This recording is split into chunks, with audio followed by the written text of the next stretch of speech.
Alrighty,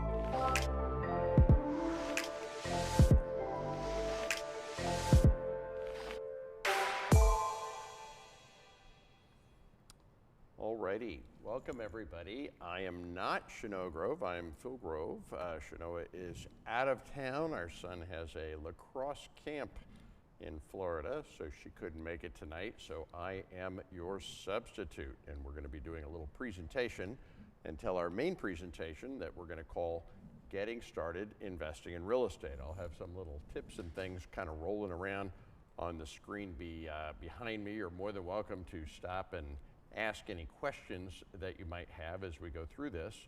But I want to ask you guys a question, and one of the questions I'm going to ask you guys is, anybody working on a deal? Anybody got a lead that sounds kind of interesting? Anybody got a project you're looking at, or maybe just a lead that you might want some tips for? Not a single person here has a single lead? Okay. Come on up. If you don't mind standing up over by the microphone so you can be heard. Make sure that microphone's turned on. Sorry about that. I think it's not turned on. You see a switch on there? Just. It is. All right. Well, welcome. Yeah, we get to see you there, and the people at home can see you. So what is your name? My name is Garrison Leach. Garris? Garrison. Garrett. Garrett, what are you working on? Tell me a little bit about your lead or project that you're working on. So I'm in the lead generation business. Lead generation business, yeah, okay, so that's a good business to be in. How do you generate most of your leads? Well, we have a technology. I've developed a software that essentially scrapes the MLS. And okay. what we're doing now is we're providing leads to Invesco out of Florida. So you have some software that scrapes the MLS. Yep. And you're looking for certain things like long time on market or whatever. Are these specifically investor leads, or are these like, could be, what kind of leads? Definitely investor leads. Definitely investor Yep. leads. And so the criteria that you can put into the software are things like, you know, the number of bedrooms. This is all single family. And so you can put in the age of the house, you can put in the lot size, you can put in rent estimates, you can put in all kinds of different things. Yeah. And so what the project that I have in mind is, as of right now, what we're doing is providing these leads to Invesco. Right. And they're making the money. Yeah. And the idea is, well, why don't we make the money if we could, you know, do a syndication of some sort, and then we can use the leads. Yeah. So I like it. I will say something you're probably not going to want to hear, and that is that I don't ever buy properties from MLS leads. Yeah. Okay. And the reason is because the average house on the MLS is selling at more than 100% of its value. It's at about 103 is what we're seeing right now. So hopefully that'll come down. But yeah, well, and you know, we'll talk about that. We're going to do a little market update. So I guess if I were going to look for leads on the MLS, you know, what I would be looking for would be long time on market. So I mean, put a house for sale and it didn't sell. Any trigger words like motivation or something like that that would maybe imply that there's some kind of a motivated seller, and then maybe you know, some kind of a tip on handyman special or something like that. Do you search on keywords like that? Are those words you're able to search on? Well, yeah, we can do all kinds of things, and typically what we're doing now is, you know, the software, it automatically underwrites. And so there's a component that will pull, these would all be for rental. And of course, what you would do is you would essentially try to calculate whether a property is profitable on day one. And so profitable in terms of what? In terms of cash flow? Cash flow positive. You know, you account for all of your expenses. Okay. And then, so you would estimate the value, and you would estimate the rent, and then you would estimate the loan, and then you would estimate the cash flow. Exactly. So a lot of estimation going on. So are you a real estate investor? I am not. No, I come from economics is my background. Economics and technology.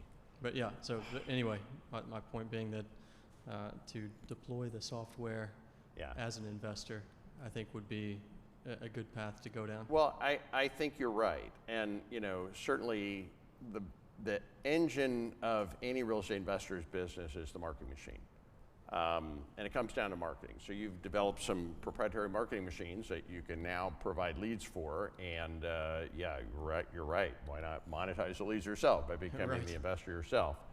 I do have a lot of thoughts on this, and some of them have to do with, if you really want to be able to generate quality leads, you need to become an investor to know what investors are really wanting. And I'll give you an example. Most of my best rental properties have no cash flow at all. Really? Correct. So they're all basically net zero. So I've got about $20 million in houses here in Texas. I owe less than 3. Texas is tough because of the property taxes. What's that? Texas is difficult due to property taxes. Well, that's part of it, but I owe less than $3 million on a portfolio of $20 million. So how did I do that? I bought very highly appreciating properties. Okay, I see. And although, when you look at rental properties, there are areas that have high cash flow and low appreciation. There's areas that have high appreciation and low cash flow. So unfortunately, they're like this. They're inversely proportional to each other. So you have to decide whether you want more cash flow or more appreciation.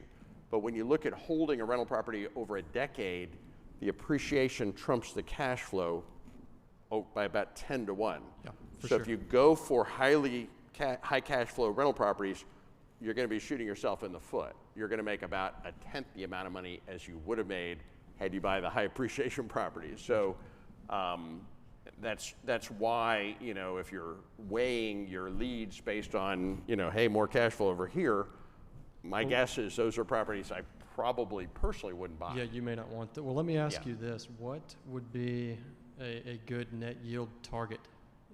Would it really be 0? A good target for what? For the net yield. So For the net yield? Yeah, Would you if like you to be could a real estate search- investor in So Texas? what I Come to one want of our is free local appreciation meetings to rate get by access to location, free training, right? And wholesale you can properties, look at the, capital, and we power have teams. animated Click on the heat link maps where below we to can find a tell meeting near which you neighborhoods and register appreciated higher for than free. others and what their trajectory is. So I would factor that in, right? When So it comes to, I would say that's maybe our primary concern, is identifying areas that are rapidly appreciating. Because that's, you're 100% right. That's where all the return but it's is. actually pretty easy to do. I can show you some animated heat maps of all the major metropolitan cities. You're doing this in Houston or all over the place, or where do you use it? So the technology can be deployed in any metro. Yeah. And of course, where we are now, I've got some partners in Jacksonville, Florida. Okay. So that's been growing quite Is fast. that where you're doing your leads right now? Yep. So Jacksonville and Orlando, and then probably. Okay, so you're a technology partner. You're selling these leads in Florida, but you're thinking about like doing it here in Texas. Yeah, we would probably deploy, well, it would come down to investor interest, because if there were interested investors, we could deploy it anywhere. Yeah, sure.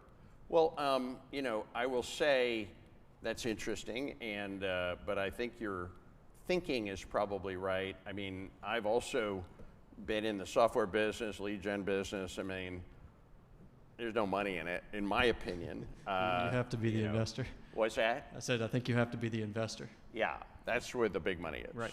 So I've sold real estate software. Now I use it. I give it away. I mean, I don't, because I mean it's a lot of work. Oh yeah. The big problem with any of these services is stick rate. It costs so much to acquire a customer, and then the question is, what's the value of the customer? In other words, how long they stick to your platform. So you charge X dollars a month, and it costs $100 to acquire a customer, and you charge $100 a month, and then they stick for 2 months or whatever, and you're really not making any money. So we've been in that business, and I wouldn't do that personally. I mean, it's like, and I'm engineer, software guy by trade, so I mean, I've just kind of gotten away from that. But I'm not trying to discourage you. If you got something cool, don't let me discourage you from giving a go at it. But those are some of the lessons I learned from being in software lead gen and that sort of thing. But I do think, like I said, my opinion is you're on the right track in that, become the investor. And you know, the engine of every investor's business is lead gen, right? You have a technology that can develop and generate some leads. You know, why don't you, if you sell a lead, you know, if you just pay somebody for a lead, you might pay $50 for a lead or $100 for a lead. You know, that's what a lead's worth. But the truth is that lead is like a lottery ticket. You know, what are lottery tickets worth? Most of them are worth zero, right? Some of them are worth millions of dollars, right? And you know, so you want to get a lot of lottery tickets and, you know, scrape them off and then keep the winners, right? And that's what you have the opportunity to do. You could sell 100 leads and make $5,000 or $10,000, or you could, out of 100 leads, easily get 5 deals, and 5 deals are going to make you 40 grand a piece times 5. You know, now you got at least a few $100,000 of profit. So your return on investment is going to be much higher, right? Monetizing those leads yourself, other than just selling the leads. So I suggest, I mean, that's what I would do. And you know, you might, but you know, that's up to you. And I would keep the leads for myself. That's what I would do. Well, but that's the plan. Do you have a project you're looking at, a lead or something you're looking at? Not particularly, no. It's the idea is to construct a diversified portfolio. Yeah. And so kind of like you're talking about, if you can look at, you know, a large collection, you'll probably end up with at least a few hits. Yeah. So, you know, I'm a big believer in using multiple strategies as a real estate investor. And I use 11 different strategies to generate income, various types of flipping. And there's many different ways you can flip. Some take money, some take no money at all. I live on that, right? So that pays for my life and my lifestyle. And then I have one strategy called buy and hold, right? That's building my wealth. And I love owning rental properties. The truth is, kind of like we talked about before, there's no real cash flow from rental properties. So anybody that tells you buy rental properties for cash flow, that's a myth, right? If you rent a property out for $1,500 a month and the mortgage payment TI is $1,200 a month, what's your cash flow? You know, you'd be, oh, $300. No, that's a lie, right? Right. You know, you have to take depreciation. You're going to have vacancies. You're going to have repairs. You should always have property management. The actual net after expense is slightly negative, like -80. But let's say you found the unicorn property. They don't exist, so pretend they do, right? Like an $800 a month gross cash flow. I mean, you'd have to do something amazing to find that and to finance that, and so it virtually doesn't exist. But, you know, 800 gross is what, 300 net, you know, 3,000 a year. That's not a lot of money, right? And you do one crappy flip, you make 30 grand. So one crappy active deal is going to make 10 times more money than the most perfect, awesome passive deal you'll ever find in your life. So I believe doing both, right? I love my rental portfolios, but the truth is I've been buying rental properties for going on 20 years. Like I said, now I got about $20 million worth of these properties, but they still, even after $20 million, they don't generate enough cash flow after expense to affect my life or my lifestyle. My active income affects my life and my lifestyle. My passive income is a teeny tiny fraction of my active income, so it's never affected my life and my lifestyle. And I also would never retire on the passive income, because however much money you make, that's what you make. If you make $100,000 a year, you make $100,000 a year. You're used to that. You would not be satisfied with $10,000 a year. If you make $1 million a year, you're not going to be happy living on $100,000 a year. You make $1 million a year, that's what you make, that your life is adjusted for that. If you make $10 million a year, that's what you make. That's just you, right? $10 million a year, you're not going to be happy with $1 million a year. Now, a guy that makes $100,000 a year is thinking like, well, why wouldn't you be happy with $1 million a year? It's all relative, okay? If you went to a village of rice farmers where everybody makes $5,000 a year, you know, they'd be looking at you like, well, you can't be happy at $10,000 a year, right? No, it's not going to work, right? So if I ever like decided to retire and live off of the passive income, my cash flow, I'd have to take a 90% pay cut, right? Because my cash flow is just a fraction of what my active income is. And I also tell people cash flow is a myth, and obviously there is cash flow, but it's not significant enough to affect your life or lifestyle. You're never going to have a great life because cash flow in rental properties, you know, and real estate investors eventually figure out they're never going to retire, right? If they're actively flipping, they're just used to that income and they're never going to be satisfied with less. So, you know, then some people might ask, well, then what was the purpose of buying all those rental properties? To me, my rental portfolio is just a nest egg, right? If I got hit by a bus, you know, it's a nice nest egg. If my family needed money, you could sit on a beach for a long time and drink a lot of margaritas with that nest egg, right? But that's what I've learned from it. So any other questions for me? No, I guess that covers it. You know, would be happy to learn more about your holdings as we go. Well, we're going to be talking a lot tonight. So thank you very much. Great. Hey, and can we give them a hand? Yeah. So a number of you have joined us in the last few minutes, and our main presentation is going to start at 6:30. We're doing a little early show. I'll do a little coaching if anybody has maybe a lead or a project they're working on.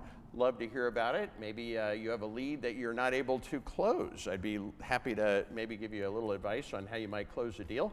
I'm pretty good at that. So anybody have a lead or a project that you're looking at or thinking about that you might want to share with the group? Anybody? Okay, I'm going to tell you guys, as real estate investors, you got one, all right, great. As real estate investors, you know, the engine of all business is marketing, and you really want to be looking at deals, generating leads constantly. A lead is just a name and number of somebody that might want to sell real estate, and you got to spend most of your time and money on that, generating leads. Dustin, I can see your name badge there. Welcome, how are you? I'm doing good, how are you? Good, So, great. I do have 2 deals currently under contract, and I'm a wholesaler. I'm getting into the wholesaling business and stuff. Just quit my 9-to-5 job and stuff, all that. So you got 2 deals under contract. Under contract. I like that, under contract, so it's real. It's real. That's it's good. a real deal. Are you looking for buyers or? Yeah, that's the problem. One of them, I got a pretty good buyer lined up and stuff. I ain't really worried about that one. So I just out of curious, Dustin, are these good deals? One of them is a pretty decent deal for a flipper to buy and stuff. For what? For a flipper to buy. For somebody that's going to come in to buy it and fix it and flip it? For an okay, investor. well, let me ask you a question. So why don't you buy it and fix it and flip it? That's the main thing. Like, I don't really have a lot of money to get into the actual like investing part of it. First, I'm gonna start off trying to do some wholesaling deals, get some good cash flow in and stuff, or not cash flow, but good cash. I mean, so I do understand that, but I'm gonna kind of push it back and say, okay, you can borrow the money or you can partner with somebody with the money. I mean, there's lots of people, myself included, that would be thrilled for a great deal. And, you know, I'm willing to fund a deal if somebody else is willing to bring the deal, right? And then do the deal and split the profits. And if it's a great deal, there's a lot more money to be made, right? Split the profits than in just selling the deal to somebody else. Right. So. And see, I haven't really thought about that too much because a lot of the information that I've been trying to learn and stuff lately has been mainly towards wholesaling.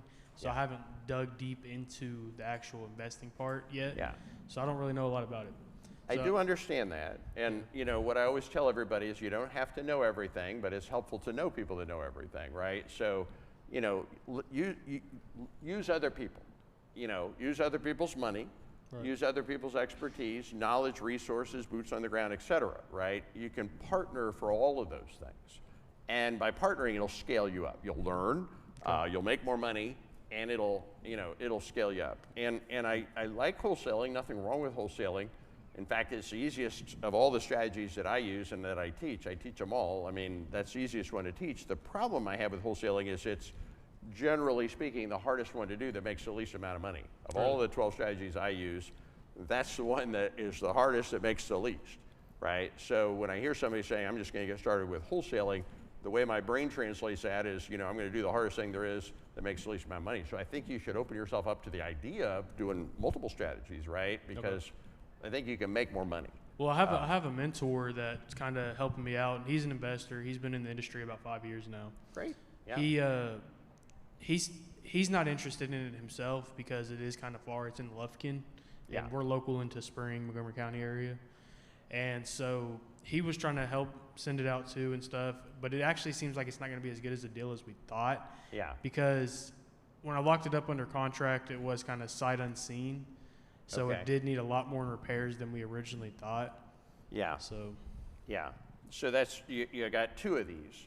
So you have a buyer for one, and you're kind of looking for a buyer for the other. For the other one, I've had it under contract for about a month now. I have a 90-day contract on it, but yeah, as far as a buyer, Okay, well we're having a hard time. let's talk numbers. Where is it? It's in Lufkin, Texas.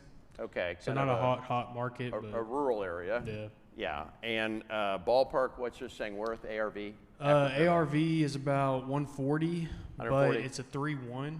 So if it was converted into a 3-2, which it easily could be done, Yeah. it would be around like 180 is what I was told. So you're 30 or 140? 140.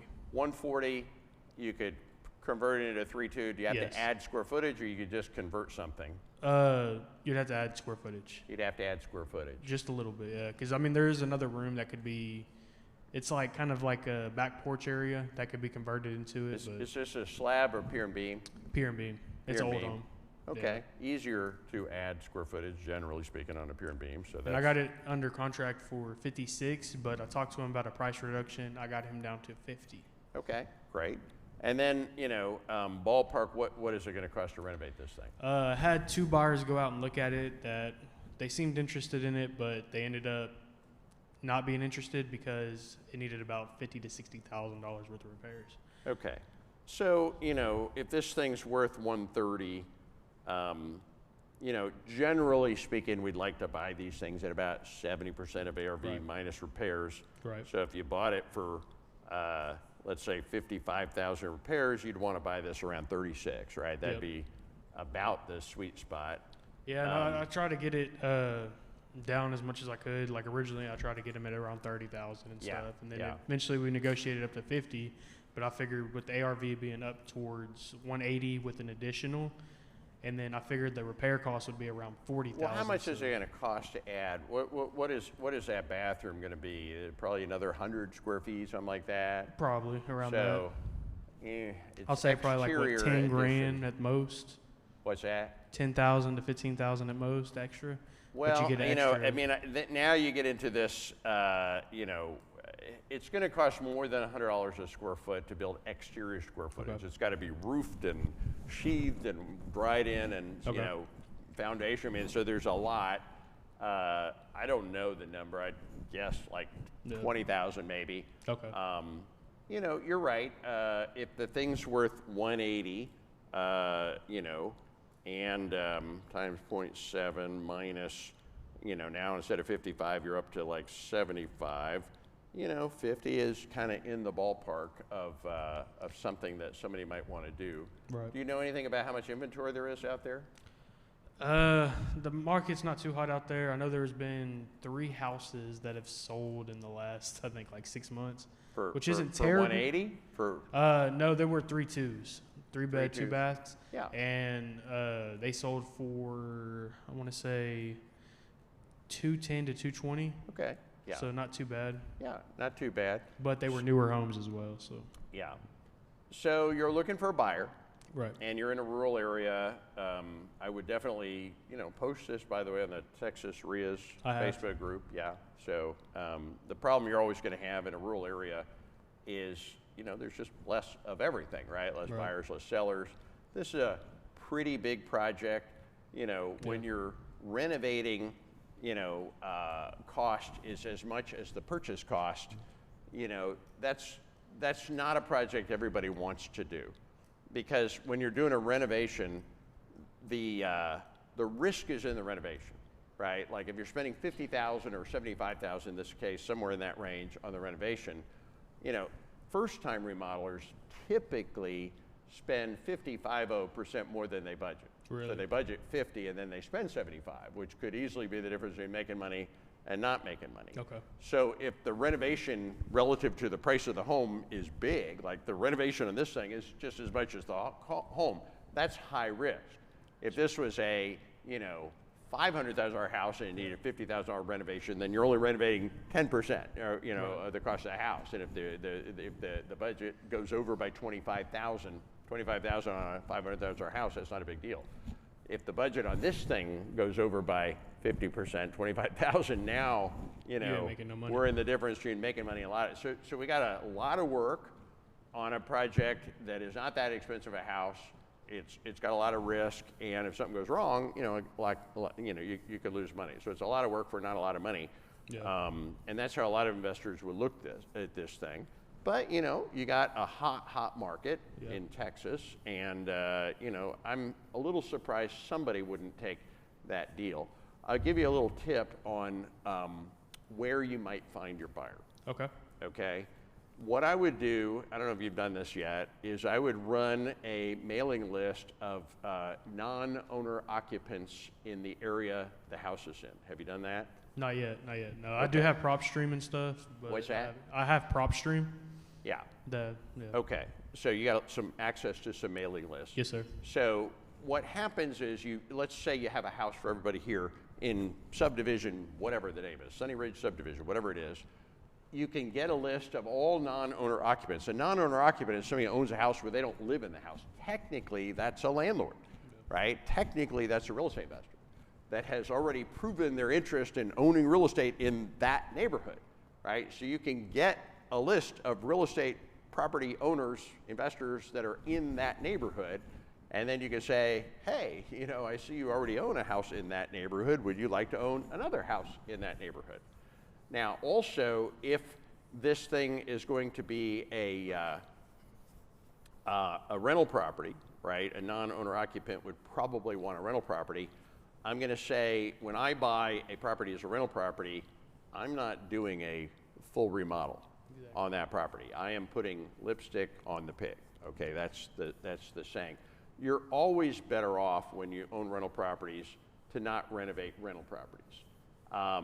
It's just you could spend $50,000 to renovate it, really make it beautiful, and then you're going to get, you know, another couple $100 a month rent, or you could spend, you know, $20,000 to make it livable instead of beautiful, and then you'll only get an extra $100 a month rent. So the amount of extra rent that you'll get from making the house beautiful, I mean, your tenant will love it, but it's a waste of money.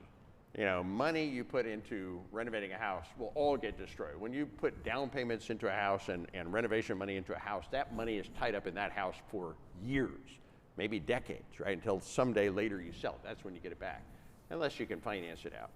But, you know, we like to put as little as possible into renovating the house. And the cheapest house will always sell, and the cheapest house will always rent.